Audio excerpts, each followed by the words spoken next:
We knew it was coming. As the coronation draws closer, Meghan Markle, we know, is taking aim. It was just a question of when she would fire the first shot. Let's get to the crunch. If you know anything about Meghan Markle, you too would have been waiting for the attack on the monarchy. It was a low blow and a desperate one too. Private letters between Meghan and King Charles have been released to the public via the Telegraph. Someone who remains anonymous, who could it be, I wonder, thought that now, days before the coronation, would be a great time to release these letters containing the conversation between the King and Meghan in the aftermath of the infamous Oprah interview. There's a conversation with you? With Harry. About how dark your baby is going to be?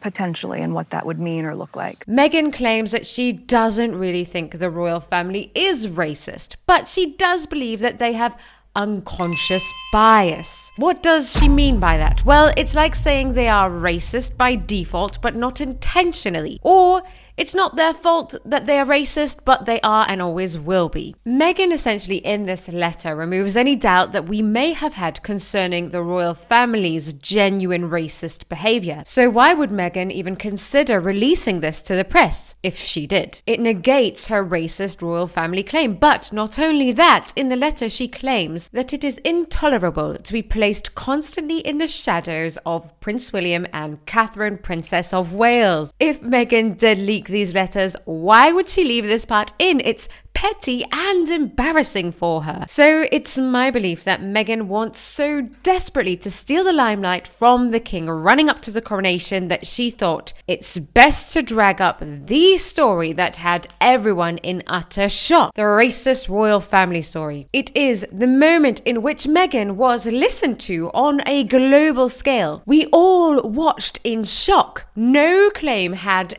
ever been made by someone so close to the core of the royal family. It was, to say the least, huge. Meghan even walked away with a human rights award for standing up to racism. Although now they should really change the award to the award for standing up to unconscious bias, which has much less of a ring to it. Or better still, give the award back. Releasing these letters has everyone once again talking about the Oprah interview and analysing what she said, reminding the world that someone in the royal family once had the audacity to ask if her baby would look more like her or Harry. Her intention is to redirect everyone's attention back to that moment in time when we didn't know how much of a fraud she was yet, and everyone kind of believed her nonsense. She wants to relive those short glory days. But it has backfired hugely. Instead, in light of these letters being released, Meghan looks even worse. It's now more clear than ever that when the royal family were being scrutinized after her dark claims, Meghan just sat back and enjoyed watching everyone squirm. She at no moment thought, maybe now would be a good idea to publicly make a statement in which I clarify exactly what I meant, that I wasn't actually talking about racism but rather unconscious bias. No, she left the royal family for dead. She thought she had won the war. She relished in the awards and the praise she received without a thought for how stressful her remarks would be to the late Queen and Prince Philip. She let them both die without ever attempting to clarify the meaning of her Oprah interview. She let them suffer in the knowledge that the public thought Prince Harry believed his own family to be racist. This is pure evil. As for the part in the article pertaining to the Sussexes being sad that they were overshadowed by the Waleses, well, that was just to throw everyone off her scent. If they kept that in the letter, then nobody would believe that Meghan would release these to the press. It's quite clever, really.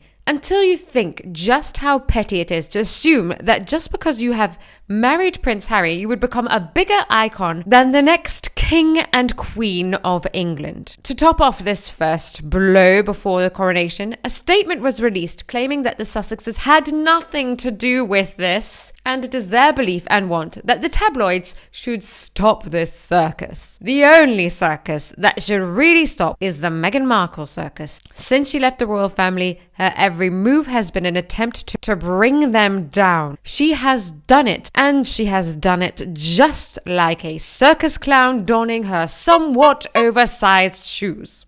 It's clear that the Sussexes can release a statement quickly if they want and when it will benefit them, but not when they are enjoying watching their family fold under the pressure of being named racists. In the light of these letters, many are appalled at the fact that Meghan let her racist comments linger in the media until both the late Queen and Prince Philip passed, allowing them to die with the racist claim still haunting them. The attempt to revoke it now seems meaningless. The past cannot be undone. Nothing sums up everything Meghan Markle says more than the beautifully eloquent statement from the late Queen Elizabeth, "Recollections may vary." We know that Meghan and Harry's recollections certainly do vary. It is speculated that this is the first attempt of many to ruin King Charles's coronation. Is she starting small? The thought of what she might do in the coming 2 weeks is terrifying. I am not the goody-goody you think I am.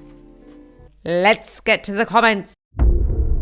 Kay says, 20 years from now, Meghan will still be talking about racism in the royal family and she will remember more conversations and remarks that were deeply hurtful. And she will remember how offended she was at the time. It's a good theory, actually, that she'll be harping on about that because it is the thing that torpedoed her into the limelight. She really got what she wanted in that moment, which is to be more famous, I suppose, than the royal family, more famous than Catherine, Princess of Wales, bigger, more heard. But unfortunately, it has all come crumbling down quite tremendously. I do think that moment in time for her is really a blessed moment, and she will reflect back on it for the rest of her long life. Salma says, Harry seems to be the only person in the world who still believes Meghan didn't plan the whole thing she met him. Yes, when Harry and Meghan met, according to their Netflix documentary, it was all very romantic and very organic, one could say, and very natural, like destiny threw them together. But the reality is, if you have read Tom Bower's book, that it was quite a strategic and manipulative process to get her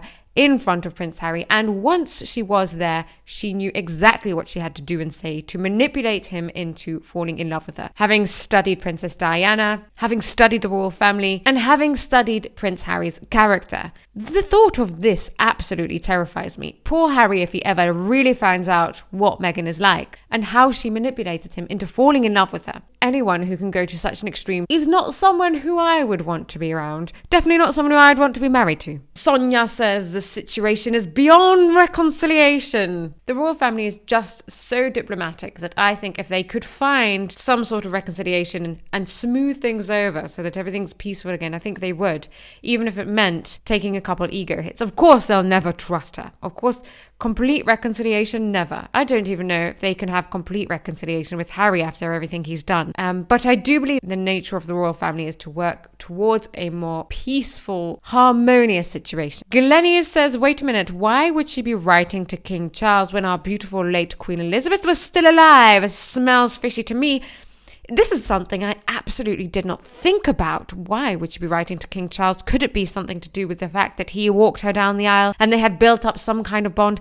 Could it be to do with the fact that he knew exactly who the alleged racist was? Maybe he was there in the moment of the conversation. Could it be to do with the fact that she has more respect for King Charles, more respect for a man than she essentially does or did for the Queen? Who knows? Who knows? But you're absolutely right. It is something I had not thought about, and it is very fishy. Let me know down in the comments if you would know why she would do that rather than writing a letter to the Queen. And my favorite comment of the day, the comment that really sums this whole scenario up, is from Are You For Real? A wise person once said, if you bring home a skunk, it will stink up your house. Wise words for anyone, I believe. Hit the like button if you think Meghan will be firing more shots at the monarchy to steal the spotlight from the king on Coronation Day. And subscribe to the channel if you want to help the Crown family grow. Thank you so much for watching. See you down in the comments.